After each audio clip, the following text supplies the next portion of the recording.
ଦେଖନ୍ତୁ ଏଇଟା ହେଉଛି ଫେସା। ଏ ଫେସାରେ ବିରି ମୁଗ ମାଣ୍ଡିଆ ଏସବୁ ଚୁରା ହୁଏ। ଦେଖନ୍ତୁ ଏ ବିରି ଭାଜିକି ମୋ ବୋଉ ଏଠି ଦେଲା। ଏଠି ଦେଖନ୍ତୁ ଏ ଫେସାରେ ସେ ହାତ ଧରିକି ଏମିତି ବୁଲେଇଲା। ଏବେ ଦେଖନ୍ତୁ ବିରି ସବୁ ଏମିତି ଏଇଟା ମୁଗ ଆମର ଆଜି ହେବ ଡାଲି ଦେଶୀ ମୁଗ ଏମିତି ସବୁ ହେଉଛି।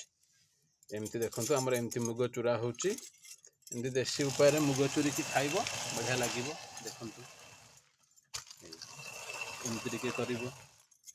ଏଇଠି ଦେଖନ୍ତୁ ହେଇ ପୁଣି ଦିଆଗଲା ଏଇ ପଥରରେ ଏଇ ଫେସାଟା ପଥରରେ ତିଆରି। ଦେଖନ୍ତୁ ଏମିତି ଉପର ତଳ ଦୁଇଟା ହେଇକି ଅଛି।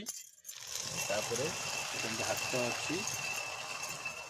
ଦେଖନ୍ତୁ ଏତେ ସୁନ୍ଦର ଉପାୟ। ଦେଖନ୍ତୁ ଏଇଟା ଆଜିକାଲି ତ ଏ ଫେସା ସବୁ ଉଠିଗଲାଣି। ଗ୍ରାଇଣ୍ଡର ମୁଗ ଛଡ଼ା କ'ଣ ଚୋପା ଛଡ଼ା ମୁଗ ଏମିତି ସବୁ ଆସୁଛି। ଏବେ ଦେଖନ୍ତୁ ହେଇ ବୋଉଟାର ଏଇ ଦେଶୀ ଉପାୟ ବଜେଇକି ରଖିଛି।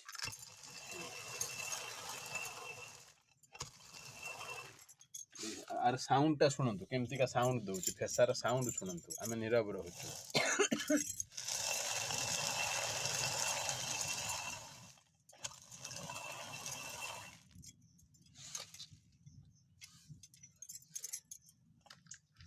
ଦେଖନ୍ତୁ ଟିକେ ଫେସା ଟେକିଦେଲେ ମୁଗ ତ ତଳକୁ ଗଲା।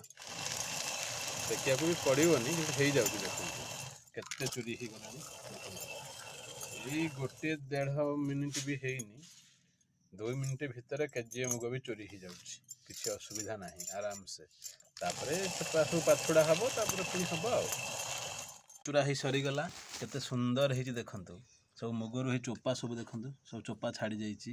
ଏଇଟା ହେଉଛି ଫେସାର ତଳ ଇଏଟା। ଏଇଟା ଗୋଟେ ମଣି ଖୁମ୍ବ ଅଛି। ଏଠି ମଣି ଖୁମ୍ବାକୁ କୁହନ୍ତି। ଦେଖିଲେ ଏଇଠି ସେ ଉପର ଫେସା ଦିଆ ହେଇକି ଏମିତି ଏମିତି ବୁଲା ହେବ। ଏଇ ଯେଉଁ ଫେସାରେ ଗ୍ରାଇଣ୍ଡିଙ୍ଗ ହେଇଗଲା ପରେ ମୋ ବୋଉ ଏବେ ପାଛୁରୁଛି ଏଇଟାକୁ। ଏ କୁଲାରେ ଦେଖ ପାଛୁରା ହେଉଛି। ପୁରା ସବୁ ତାର ତୁଷ ଯେଉଁଟା ଉପର ଚୋପା ପୁରା ଅଲଗା ହେଇଯିବ। ଦେଖ ଧୀରେ ଧୀରେ ବିରି ବି କ'ଣ ମୁଗ ବି ଅଲଗା ହେଇଯାଉଛି। ଆଉ ଏଇ ଯେଉଁ ଫେସା ଚୁରା ହେଇଥିଲା ମୋ ବୋଉ କହୁଛି ଏଟାକୁ କ'ଣ ତାକୁ ମୋ ମାମୁଁ ଘରୁ ଆକୁ ଆଣିଥିଲା ଭାରରେ ଫେସା ଭାର। ଏଇଟା ଦେଖ ଆଉ ଏ ସମୟ ସବୁ ଫେସା ଦିଆ ହେଉଥିଲା। ଏବେ ତ ଗ୍ରାଇଣ୍ଡର ହେଇଗଲାଣି। ଏ ଦେଖ ପାଛୁରା ହେଉଛି କେତେ ବଢ଼ିଆ ସେ ପାଛୁରା ହେଉଛି। ଦେଖ ସବୁ ତାର ଡଷ୍ଟ ଦେଖ ଡଷ୍ଟ ପୁରା ସେପାରେଟ୍ ପୁରା ସେପାରେଟ୍। ଏଟାକୁ କୁହନ୍ତି ଥ୍ରାସିଂ। ବୁଝିହେଲା ଯେଉଁ ସେପାରେଟ୍ ହେଉଛି ଏ ପ୍ରୋସେସ୍ ନା ହେଉଛି ଥ୍ରାସିଂ। ଏବେ ଦେଖନ୍ତୁ କେତେ ସୁନ୍ଦର ମୁଗ ହେଲା। ଗୋଟେ ଲାଇଟ୍କୁ ନେଇକି ଆପଣଙ୍କୁ ମୁଗ ଦେଖେଇ ଦେଉଛି। ମୁଗ ଏବେ ଡାଲି ହେବ ଦେଖେଇବା ହେଲା।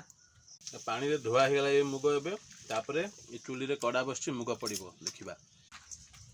ଏ ଦେଖନ୍ତୁ ଏ ସେ ଭଜା ମୁଗ ଥିଲା ଧୁଆ ହେଲା। ଏବେ ଏ ଚୁଲିରେ କଡ଼ା ବସିଛି ମୁଗ ପଡ଼ୁଛି ଡାଲି ହେବ ଆମେ ଖାଇବା।